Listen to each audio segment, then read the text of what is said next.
मेरी बहन के पति के देहांत के बाद उसके ससुराल वालों ने उसे घर से बाहर निकाल दिया। हमारे माता पिता भी नहीं थे, इसलिए वह मेरे पास मेरे ससुराल आ गई। 2 साल वहाँ रहने के बाद वह अचानक पेट से हो गई। मैं हैरान थी कि मेरी बहन का पति तो मर चुका है, फिर वह पेट से कैसे हो गई। मुझे अपने देवर पर शक होने लगा कि उसका चक्कर मेरी बहन के साथ है। लेकिन एक दिन जो मैंने देखा, मेरी तो जान निकल गई। बहन तो चुपके से आधी रात मेरे पति से मिल रही थी और मेरे पति ने उसे सीने से लगा रखा था। कुछ तकलीफ़ें ऐसी होती हैं कि इंसान उभर नहीं पाता है, और यह तकलीफ़ अगर अपने किसी सगे रिश्ते से मिले तो दुख और तकलीफ़ कुछ ज़्यादा ही महसूस होने लगती है। मेरी किस्मत ने मेरे साथ ऐसा खेल खेला था कि मैं भी नहीं समझ पाई थी। मैंने अपनी ज़िंदगी में ऐसा कभी नहीं सोचा था कि यूँ मेरे साथ बुरा होगा, या कभी मेरी ज़िंदगी में ऐसा समय आएगा। मैं बड़े सुकून से अपनी ज़िंदगी गुजार रही थी कि अचानक सब खत्म हो गया और सब कुछ बिखर गया। मेरा घर, जिसे मैं अच्छे से संभाल रही थी, फिर ऐसा तूफ़ान आया जिसने सब कुछ उजाड़ दिया, जिसमें मेरी तमाम खुशियों को आग लग गई। यह हादसा तब हुआ जब मेरी शादी हो गई थी। एक दिन मेरी छोटी बहन के ससुराल से फ़ोन आया कि उसके पति का हार्ट अटैक से देहांत हो गया है। मैं दौड़ी दौड़ी उसके ससुराल गई। उसके पति के मरने के बाद उसका बहुत बुरा हाल था। जब मृत्यु से जुड़ी सारी परंपराएं पूरी हो गईं तो उसके ससुराल वालों ने उसे घर से निकाल दिया। बोले, अब जब बेटा ही नहीं रहा तो बहू कैसी। इसने तो 1 साल में हमें पोते का मुंह तक नहीं दिखाया। हमने उन लोगों को समझाने की बहुत कोशिश की, लेकिन उन्होंने हमारी एक बात नहीं मानी और मेरी बहन को घर से निकाल दिया। हम 2 ही बहनें थे। हमारी माँ का देहांत तो बहुत साल पहले ही हो चुका था, और पिछले साल मेरी छोटी बहन दीपा की शादी के कुछ महीनों बाद ही पिताजी का भी देहांत हो गया था। अब उसका इस दुनिया में मेरे अलावा और कोई भी नहीं था। मैं उसे अपने साथ रखना तो चाहती थी, लेकिन मन में यह भी सवाल था कि उसे अपने ससुराल कैसे रख सकती हूँ। मेरे ससुराल में मेरे और मेरे पति के अलावा मेरा देवर और मेरी सास थे। अगर मैं उसे अपने ससुराल में रखती तो आने वाले वक्त में कहीं इस बात का मेरी गृहस्थी पर असर होता। मैं इस बात से डर रही थी, लेकिन मैं अपनी बहन को अकेला भी नहीं छोड़ना चाहती थी, क्योंकि अब वह बिल्कुल अकेली थी। उसका ध्यान रखने वाला कोई नहीं था। इसलिए मेरे पति ने यह फैसला किया कि मैं अपनी बहन को अपने साथ ससुराल में ही रखूं। वैसे तो मैं खुद भी यही चाहती थी, लेकिन मुझे यह थोड़ा ठीक नहीं लग रहा था, क्योंकि मेरा देवर भी जवान था और अगर कोई ऊंच नीच हो गई तो। मैंने जब अपने मन का डर पति को बताया तो उन्होंने भरोसा दिलाया कि ऐसा कुछ भी नहीं होगा। लेकिन फिर भी मैंने अपने पति से कहा कि मैं अपनी बहन का कोई दूसरा इंतजाम देख लूँगी, पर मेरे पति ने मेरी एक ना सुनी और वह जिद करके दीपा को अपने घर ले आए। मेरी बहन के वहाँ रहने से मेरे ससुराल वालों को भी कोई परेशानी नहीं थी। मुझे लगा चलो सब कुछ अब धीरे धीरे ठीक हो जाएगा, लेकिन भगवान जानता था कि क्या होने वाला था। वैसे तो सब ठीक था, पर मुझे कुछ अजीब सा लगने लगा था। मेरी बहन का रवैया मेरी समझ से बाहर था। बहुत बार मैंने दीपा को दबी जबान में समझाने की कोशिश की, पर मेरी बहन ने मेरी बात एक कान से सुनकर दूसरे कान से निकाल दी। मुझे लगा शायद पति के मरने के बाद बहन को बहुत सदमा लगा है, तभी ऐसी हरकतें करती है। कुछ महीने वो बहुत उदास रही, लेकिन मुझे अंदाज़ा भी नहीं था कि मेरी नाक के नीचे कौन सा खेल खेला जा रहा था। मुझे इस बात की भनक भी नहीं पड़ी थी। मैं सबसे ज़्यादा अपनी बहन का ख्याल रखती थी और यह मेरी जिम्मेदारी भी थी। इस दुनिया में मेरे अलावा मेरी बहन का कोई भी नहीं था। मैं ही उसका ख्याल ना रखती तो कौन रखता। कुछ महीनों बाद दीपा मेरे देवर के साथ कुछ ज़्यादा ही घुल मिल रही थी। मैंने पहले इग्नोर किया, लेकिन बाद में मुझे इनका ज़्यादा हंसी मजाक, ज़्यादातर मिलकर बैठना कुछ ज़्यादा ही अजीब लगने लगा। लेकिन मैं सब कुछ इग्नोर करती रही। मैं इस सब में पड़ना नहीं चाहती थी। मुझे ऐसा सोचना भी पाप लगता था। मैं क्या सोच रही हूँ, और इस ख्याल को बुरी तरह झिड़क देती थी। मेरे तो गुमान में भी नहीं था कि मेरी बहन मेरे ससुराल में कुछ ऐसा करेगी जिसकी वजह से मैं किसी को मुंह दिखाने के काबिल नहीं रहूँगी, और ये सब हो जाएगा जिसकी मुझे बिल्कुल उम्मीद भी नहीं थी। काश मुझे पहले पता चल जाता तो मैं यह सब होने ना देती। फिर ऐसे ही कुछ वक्त गुजरा। मेरी बहन अब मेरे देवर के साथ ज़्यादा लगाव रख रही थी। मुझे रह रहकर ख्याल आता था कि मेरी बहन क्या कर रही है और इस रिश्ते को क्या से क्या बना रही है। मैं फ़िलहाल कुछ बोल नहीं सकती थी। मैं उसका लिहाज कर जाती थी क्योंकि मैं नहीं चाहती थी कि मैं उससे ऐसा कुछ कह दूं जिससे उसे यह लगे कि मैं उसे अपने ससुराल में रख रही हूं तो उस पर अपनी धौंस जमा रही हूं। और देवर को तो कुछ कह ही नहीं सकती थी। मैं बिना सबूत ऐसा कुछ करना नहीं चाहती थी जिससे मैं अपनी ही नज़रों में गिर जाऊं। लेकिन अब मुझसे और ज़्यादा बर्दाश्त नहीं हो रहा था। मैं फिर से बहन को ही समझाने लगी, पर मेरी बहन कहने लगी कि तुम फालतू में ही परेशान हो रही हो। मैं अपना वक्त गुजारती हूँ, खुश होना चाहती हूँ। उसने मेरे सामने जज्बाती होने का नाटक रचा और मैं चुप हो गई। लेकिन मेरे अंदर की बेचैनी ख़त्म नहीं हो रही थी। मुझे अंदाज़ा भी नहीं था कि दीपा ऐसा घटिया काम करेगी जिसके बारे में मैं सपने में भी नहीं सोच सकती थी। फिर समय तेज़ी से गुजरने लगा और मेरी बहन का रवैया वैसे का वैसा ही रहा। मैं अब कोई रोक टोक नहीं करती थी, बस खामोशी से यह सब देख रही थी। अब तो दीपा को जहाँ भी जाना होता मेरे देवर को साथ लेकर जाती थी। मैं यह बदलाव देखकर हैरान थी। फिर कुछ दिन के बाद दीपा का मेरे देवर के साथ घर से निकलना कुछ ज़्यादा ही हो गया था। हर दूसरे तीसरे दिन दीपा बाहर घूमने जाती। मेरे पूछने पर बताती कि मैं अपनी सहेली के घर गई थी। मुझे जहाँ तक पता था उसकी सारी सहेलियों की शादी हो चुकी थी और सभी दूसरे शहर में थी। इस शहर में तो उसकी कोई भी सहेली नहीं थी। फिर अचानक से यह कौन सी सहेली थी जो इस शहर में पैदा हो गई। मैं समझ गई कि दीपा मुझसे बहाना बना रही है। अब तो मुझे और बेचैनी होने लगी थी। मैं अब पता करना चाहती थी कि मामला क्या है। दीपा मुझसे क्या छुपा रही थी। मैं दीपा पर शक नहीं करना चाहती थी, लेकिन मेरी बहन की हरकतें ऐसी थीं जिसके कारण मैं बहुत परेशान और चिड़चिड़ी रहने लगी। फिर कुछ दिन से मैं देख रही थी कि दीपा खटाई और अचार बहुत खा रही थी। पहले तो मैंने इसे अनदेखा कर दिया, लेकिन अब तो दीपा रोज़ ही अचार खाने लगी थी। फिर वो दिन आया जब मेरी दुनिया ही हिल गई। एक दिन दीपा अचानक से बेहोश हो गई। उस वक्त घर पर कोई नहीं था तो उसे हॉस्पिटल लेकर मैं ही गई। फिर जब डॉक्टर ने उसका चेकअप किया और मुझे जो बताया, मेरे पैरों तले ज़मीन निकल गई। डॉक्टर ने बताया कि दीपा प्रेग्नेंट है। ये जानकर तो मैं शर्म से पानी पानी हो गई। उसके पति को मरे हुए 2 साल हो चुके थे, फिर वह प्रेग्नेंट कैसे हो सकती थी। मुझे समझ नहीं आ रहा था कि अब मैं अपने पति से क्या कहूँगी। और रही बात देवर की, तो ये बच्चा तो उसका ही था, तो वो क्या कहेगा। वो तो मानने से ही इनकार कर देगा। और अपनी बहन के बच्चे का बाप मैं जब अपने देवर को बताऊंगी तो मेरे पति मेरे साथ कैसा सुलूक करेंगे। यह सब सोचकर मुझे डर लगने लगा कि कहीं मेरी बहन के कारण मेरे पति मुझे तलाक ना दे दें। मेरी सास तो मेरा जीना ही हराम कर देगी। कहीं ऐसा ना हो कि मेरी बहन के साथ साथ मेरे ससुराल वाले मुझे भी घर से बाहर ना निकाल दें। जब दीपा को होश आ गया तो मैं उसे लेकर घर चली आई। घर आकर मेरा गुस्सा दीपा पर फूट पड़ा। मैंने उससे कहा कि यह तुमने क्या किया, तुमको यह सब करते हुए शर्म नहीं आई। तो दीपा रोने लगी और मुझे समझाने लगी कि दीदी मुझे गलत मत समझो। मैंने कहा अपने यह मगरमच्छ के आंसू मेरे आगे ना बहाओ। तुम्हारी करतूत को मैं बहुत समय से देख रही थी और उसका आज यह परिणाम दिख गया है। तुम्हें जरा भी शर्म नहीं आई अपनी बहन के ससुराल में ऐसी हरकतें करते हुए। तुमने एक बार भी नहीं सोचा कि तुम्हारी इन हरकतों की वजह से मेरी गृहस्थी बर्बाद हो सकती है। तुम मेरा देवर भी ऐसा निकला।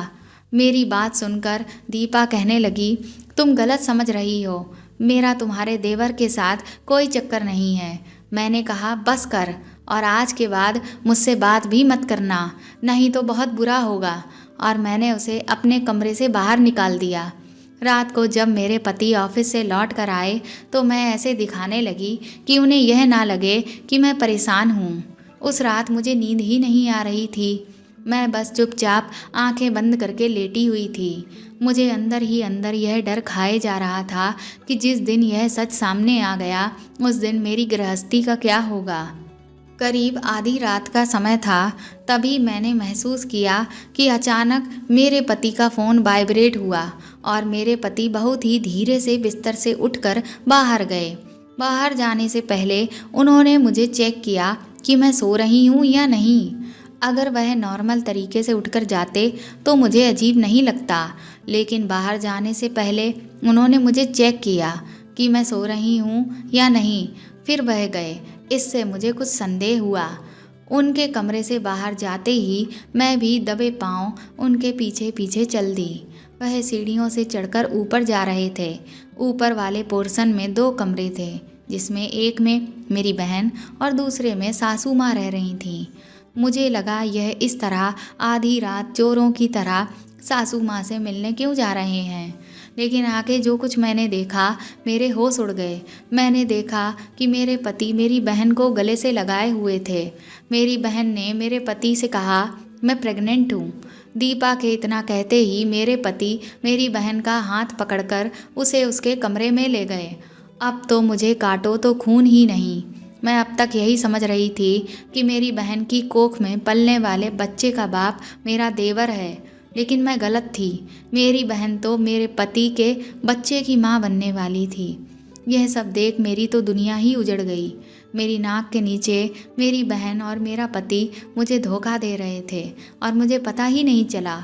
मैं तो अब तक यही सोच रही थी कि मेरी बहन का चक्कर मेरे देवर के साथ चल रहा है, लेकिन यहाँ तो मेरी बहन ने मेरी ही गृहस्थी उजाड़ डाली थी। वह मेरी सौतन बनने की तैयारी कर चुकी थी। मुझे अपनी बहन से घिन आने लगी। फिर मुझे लगा कि यह जब भी मेरे देवर के साथ घर से बाहर जाती होगी तो उसे भी बेवकूफ़ बनाकर मेरे पति से मिलने चली जाया करती होगी।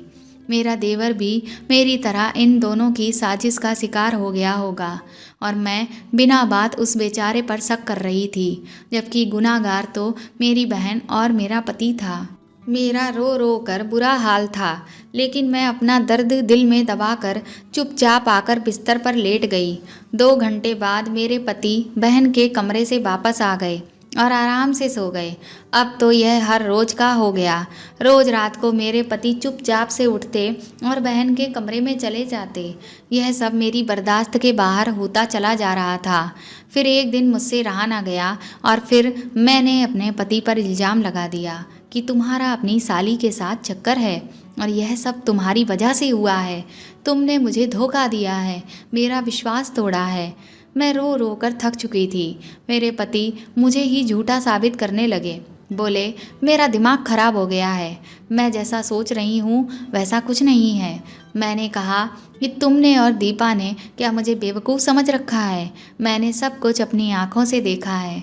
जब मैंने यह बात कही तो मेरे पति मुझ पर चिल्लाने लगे। बोले, बताओ क्या देखा है तुमने? तो मैंने उन्हें सब कुछ बता दिया कि कैसे वह चुपके चुपके आधी रात दीपा के कमरे में उससे मिलने जाते हैं। मैंने कहा, अब मुझे समझ आ रहा है कि आप दीपा को इस घर में लाने की ज़िद क्यों कर रहे थे, जबकि मैं उसकी सगी बहन होकर उसे इस घर में नहीं लाना चाहती थी। मेरी बात सुनकर मेरे पति का चेहरा उतर गया और वह तुरंत ही बिना कुछ कहे घर छोड़कर चले गए। मुझे कुछ समझ में नहीं आ रहा था कि आखिर मैं किस पर भरोसा करूं और किस पर ना करूं। मैं अब अपनी ज़िंदगी से बहुत दुखी हो गई थी। मुझे उस दिन पर अफसोस होने लगा था जिस दिन मैं अपनी बहन को इस घर में लाई थी। मेरी बहन ने रिश्तों को तार तार कर दिया था और बड़ी बेशर्मी से वह मेरे सामने रह रही थी।